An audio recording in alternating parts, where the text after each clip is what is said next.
Hello friends, आज आपण बघूया CPC मधली सगळ्यात मोठी ऑर्डर 21. त्यामधले मी तुम्हाला रूल 64, 65 अँड 66 ह्याच एक्सप्लेन करणार आहे. तर बघूया order 21, rule 64, 65 and 66. Order 21, rule 64.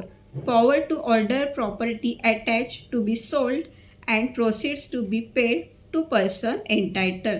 Order 21 rule 64मध्ये आपल्याला सेल ऑफ मुवेबल और इमुवेबल प्रॉपर्टीच्या संदर्भात सांगितलेलं आहे. मग कुठली प्रॉपर्टी, जी प्रॉपर्टी कोर्टाने अटॅच केलेली आहे ती प्रॉपर्टी सेल करण्याच्या संदर्भात सांगितलेलं आहे. मग आता any court executing a degree, आता ज्या कोर्टाने एक्झिक्युशनची ऑर्डर दिलेली आहे तेच कोर्ट प्रॉपर्टी अटॅच करण्याची ही ऑर्डर देते आणि ती प्रॉपर्टी सेल करण्याची ही ऑर्डर एक्झिक्युटिंग कोर्ट देते. मग ज्यावेळी प्रॉपर्टी सेल करण्याची ऑर्डर एक्झिक्युटिंग कोर्ट देतं त्यावेळी कोर्टाने काय सांगितलेलं असतं की ती प्रॉपर्टी सेल केल्यानंतर any court executing decree may order that any property attached by it and liable to sale or such portion, ती प्रॉपर्टी सेल करताना त्या प्रॉपर्टीचा काही भाग किंवा ती पूर्ण प्रॉपर्टी सेल करताना necessary to satisfy the decree satisfy होणं आवश्यक आहे. म्हणजेच काय डिक्री सॅटिस्फाय होणं म्हणजे that proceeds of such sale or sufficient portion thereof shall be paid to the party entitled under the decree to receive the same. म्हणजे बघा, ती प्रॉपर्टीचा काही भाग, त्या प्रॉपर्टीचा काही भाग किंवा पूर्ण प्रॉपर्टी ती डिक्री सॅटिस्फाय होईल आणि ती सेल केल्यानंतर जे काही पैसे येतील ते त्या पार्टीला, म्हणजेच who is entitled to receive असं म्हटलं आहे बघा, shall be paid to the party entitled under the decree to receive the same, त्या पार्टीला ते पैसे दिले जातात. एवढंच फक्त ऑर्डर 21 रूल 64मध्ये सांगितलेलं आहे. अटॅचमेंट ऑफ प्रॉपर्टी सोल्ड केल्यानंतर त्या प्रॉपर्टीचा काही भाग डिक्री सॅटिस्फाय होईपर्यंत डिक्री होल्डरला देणं आवश्यक आहे. त्यानंतर order 21 rule 65 sales by whom conducted and how made. चला, आता कोर्टाने ऑर्डर दिलेली की सेल ऑफ प्रॉपर्टीची. मग हे सेल ऑफ प्रॉपर्टी मग ही कोणातर्फे कंडक्ट होते आणि कशी, हे आता आपण रूल 65मध्ये बघूया. Rule 65. Sales by whom conducted and how made. Save as otherwise prescribed, every sale in execution of decree shall be conducted by an officer of the court or by such other person as the court may appoint in this behalf and shall be made by a public auction in manner prescribed. Very simple.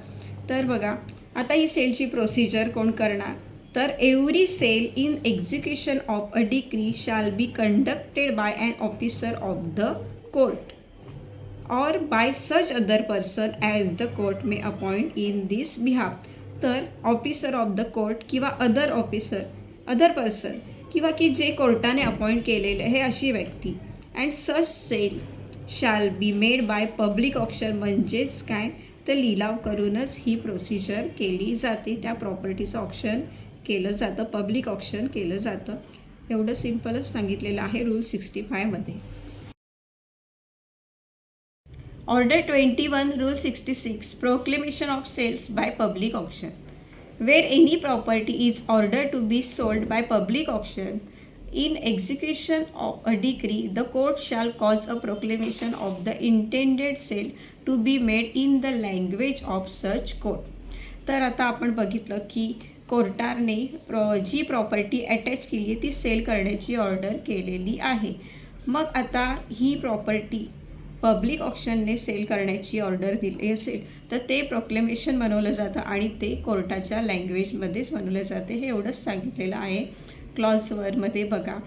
म्हणजे आता बघा, property by public ऑक्शनने sale करण्यासाठी court publication बनवणार, proclamation बनवणार. त्या प्रोक्लेमेशनमध्ये ज्यावेळी कोर्टाने property by public ऑक्शनने sale करण्याची ऑर्डर दिली आहे त्यावेळी प्रोक्लेमेशन म्हणजे जाहीरनामा म्हणजे घोषणा करणे कोर्टाला मॅन्डेटरी असते आणि ते सुद्धा कोर्टाच्या लँग्वेजमध्ये करणं आवश्यक आहे. त्यामध्ये सब क्लॉज 2 बघा.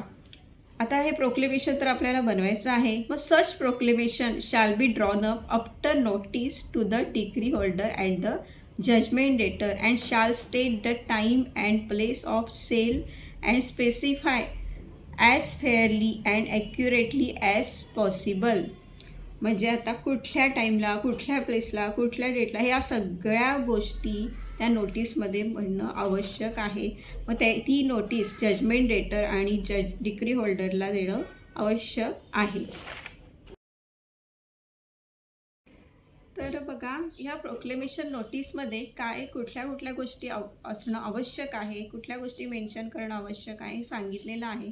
त्यामध्ये सबक्लॉज ए बघा 66(2) सबक्लॉज एमध्ये the property to be sold or where a part of the property would be sufficient to satisfy the decree such part.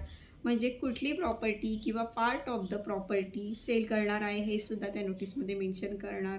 तसेच बीमध्ये काय सांगितलेलं आहे, the revenue assessed upon the estate or part of the estate where the property to be sold is an interest in the estate or in part of an estate paying revenue to the government. म्हणजे जर ती property अशी आहे की त्या प्रॉपर्टीमुळे गव्हर्मेंटला revenue मिळतो किंवा काही पार्ट ऑफ द प्रॉपर्टीमुळे गव्हर्मेंटला रेव्हेन्यू मिळतो, तर ते सुद्धा मेन्शन केलं जातं.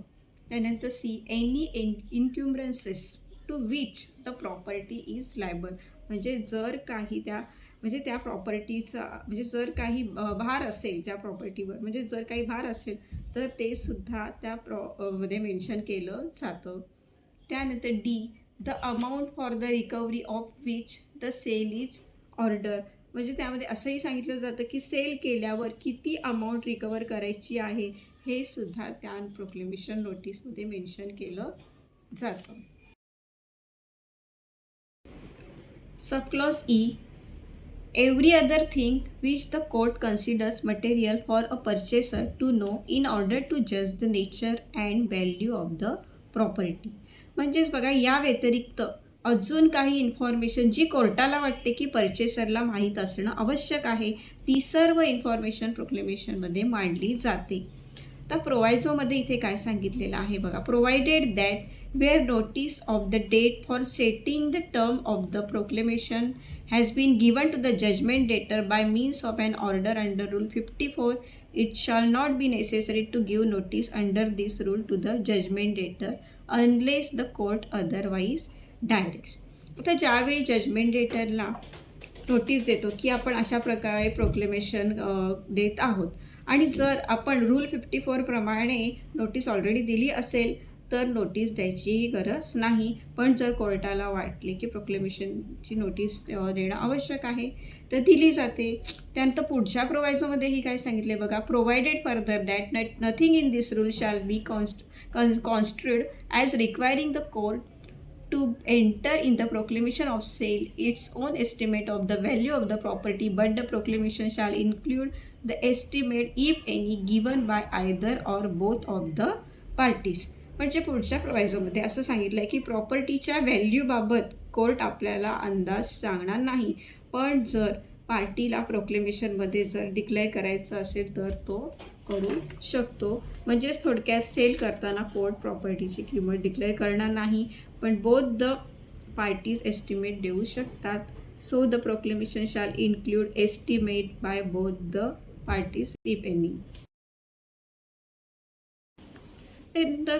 क्लॉज 3 बघा, व्हेरी सिम्पल आहे की जे ॲप्लिकेशन आपण करतो आहे बघा, every application for an order for sale under this rule shall be accompanied by a statement signed and verified in the manner herein before prescribed for the signing and verification of pleading and containing so far as they are known to or can be ascertained by the person making the verification the matters required by subrule 2 to be specified in the proclamation.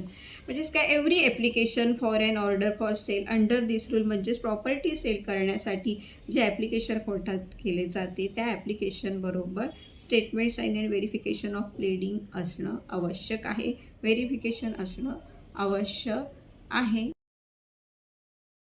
त्यानंतर clause 4, for the purpose of ascertaining the matters to be specified in the proclamation, the court may summons any person whom it thinks necessary to summons and may examine him in respect to any such matters and require him to produce any document in his possession or power relating thereto.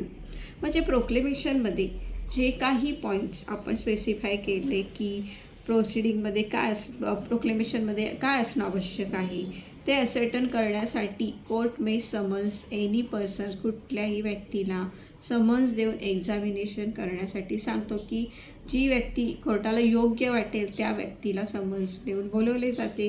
म्हणजे जर property revenue ऑफिसमध्ये register आहे तर किती revenue मिळतो किंवा त्या प्रॉपर्टीचे documents verified किंवा एक्झामाईन करण्यासाठी त्या ऑफिसमधील त्या व्यक्तीला बोलवले जाते, ॲसर्टन करण्यासाठी त्या व्यक्तीला बोलवले जाते.